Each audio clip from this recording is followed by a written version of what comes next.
والارض وما طحاها، اور قسم ہے زمین کی اور جس نے اس کو بچھایا، اور وہ اللہ ہی کی ذات ہے جس نے اس کو بچھایا۔ کہاں پہ بچھایا، کیسے بچھایا؟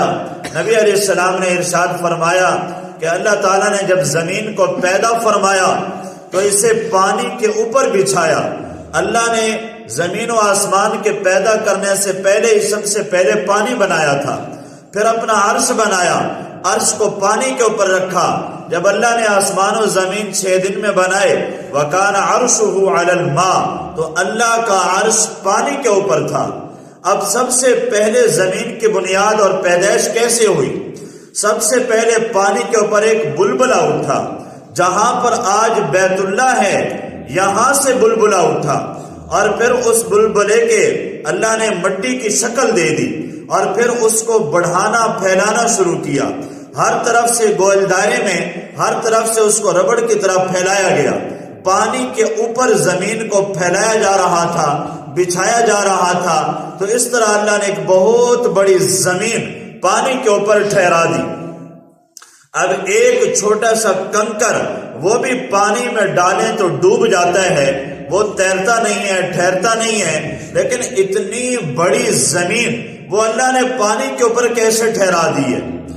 اور اس کی زمین کی سطح، اس کی گہرائی، سائنسدانوں نے آلات لگائے، مشینیں لگائیں، لیکن وہ ایک حد تک جا کر وہ فیل ہو جاتی ہیں۔ آگے کیا ہے وہ آگے تک نہیں پہنچ پائے کہ اس کی گہرائی ہے کتنا، یہ کتنا نیچے تک ہے۔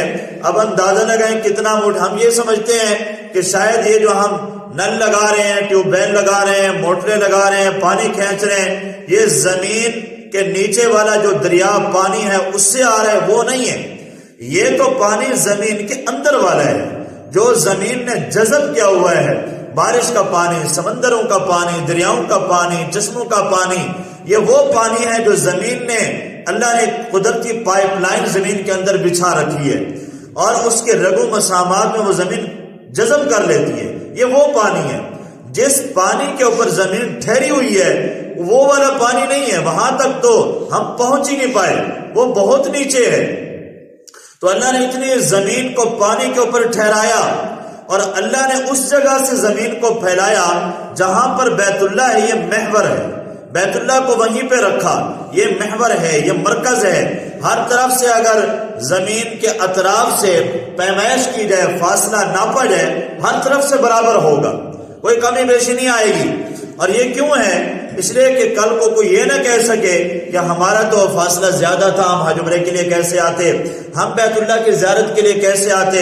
ابراہیم علیہ السلام تو دعا کر رہے تھے، بیت اللہ کو تعمیر کر کے جبل ابی قبیس کے اوپر اعلان کر رہے ہیں کہ اے لوگو یا ایھا الناس ان ربکم بنا بیتا، اے لوگو تمہارے رب نے گھر بنایا ہے، اور اس نے تمہیں حکم دیا ہے کہ اس کا طواف کرو، اس کی زیارت کرو، اس کا حج کرو۔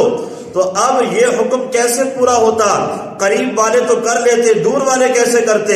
اس لیے اللہ نے بیت اللہ کو سینٹر میں رکھ کر، درمیان میں رکھ کر سب کے لیے فاصلہ برابر کر دیا، کسی کے لیے کوئی عذر نہ ہو۔ اور پھر جو بیت اللہ کے اوپر رحمتیں نازل ہوتی ہیں، ان تمام رحمتوں کے فیوز و برکات اور اس کے برکات سب کے اوپر برابر پڑے، سب کو پورا پورا حصہ ملے۔ اس لیے اللہ نے بیت اللہ کو یہاں پہ رکھا۔ تو خیر زمین یہاں سے پیدا ہوئی۔ اب زمین بن گئی، نبی علیہ السلام نے فرمایا فَجَعَلَتِ الْأَرْضُ تَمِيدُ، اب زمین ہلنے لگی، ڈگمگانے لگی، جیسا کہ کشتی زیادہ بوجھ کی وجہ سے ڈگمگا رہی ہوتی ہے اور طوفانی ہواؤں کی وجہ سے ہچکولے کھا رہی ہوتی ہے۔ اب زمین کی یہ کیفیت ہو گئی تھی، اگر اللہ اس کے حرکت کو نہ ٹھہراتا ہم اس کے اوپر چل نہ سکتے، ہماری یہ عمارتیں اس کے اوپر قائم نہ رہ سکتی، ہماری گاڑیاں نہ چل سکتی، ہمارے درخت نہ ٹھہر سکتے۔ اللہ نے اس کے اوپر مضبوط پہاڑوں کو گاڑ دیا۔ وَأَلْقَى الْجِبَالَ أَرْسَاهَا، اللہ نے مضبوط پہاڑ اس میں ڈالے اور میخیں بنا کر ڈالے، وَالْجِبَالَ أَوْتَادًا، اور اس کی حرکت کو ٹھہرا دیا۔ یہ سکون کے اندر آ گئی، ہم آسانی کے ساتھ چل لیتے ہیں، سال ہر سال ہمارے کچے مکانات بھی اس کے اوپر ٹھہرے ہوئے ہیں۔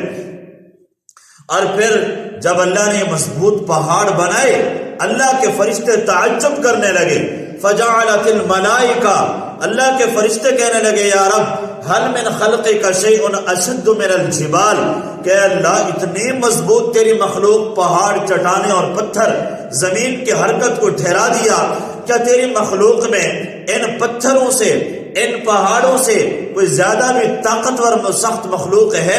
اللہ نے فرمایا ہاں ہے۔ فرمایا وہ کیا ہے؟ کہا کہ وہ آگ ہے، وہ لوہا ہے کہ جو پتھروں کو بھی توڑ دیتا ہے، ریزہ ریزہ کر دیتا ہے، ہتھوڑا پتھر پہ مارتے ہیں اس کو ٹکڑے ٹکڑے کر دیتا ہے۔ اللہ کے فرشتے اور تعجب کرنے لگے اور کہنے لگے یا رب حل من خلقک شیء اشد من الحدید، کیا تیری مخلوق میں لوہے سے بھی کوئی زیادہ سخت اور مضبوط چیز ہے؟ اللہ نے فرمایا ہاں ہے۔ کہا وہ کیا ہے؟ فرمایا کہ وہ آگ ہے جو لوہے کو بھی پگھلا دیتی ہے۔ لوہا آگ میں ڈالے، بھٹی میں ڈالا جاتا ہے، وہ بھی پگھل جاتا ہے۔